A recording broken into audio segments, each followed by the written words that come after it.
জনপ্রতিনিধির দ্বারা দেশ পরিচালনা, এটা হবে অত্যন্ত পরিতাপের বিষয়।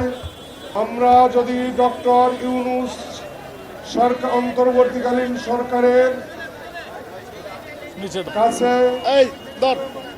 গণতন্ত্রের জন্য কোনো কঠিন কর্মসূচি দেই, গণতন্ত্রের জন্য যদি রাজপথে নামি, গণতন্ত্রের জন্য আরেকটি 24 জুলাই বিপ্লবের মতো ঘটনার সৃষ্টি হয়, সেটা হবে অত্যন্ত মর্মান্তিক এবং বেদনাদায়ক।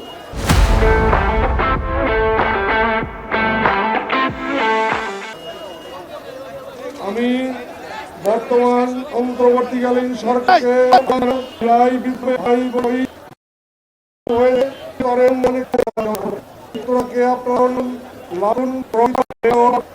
চেতনা করবেন। মুক্তিযুদ্ধের সেখানে যুদ্ধের বিক্রি করতো আমরা চাই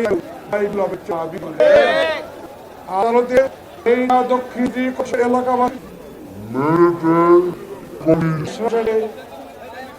আদালত দিয়েছেন নেওয়ার সাথে এই প্রেক্ষিতে নির্বাচন কমিশন গেজেট করে সরকার পাকিস্তান সরকার করণীয় থাকে না অজুহাত দিয়ে বিষয়টিকে প্রলম্বিত করার জন্য বিভিন্নভাবে গণ হচ্ছে। আজকে এই মন্ত্রণালয়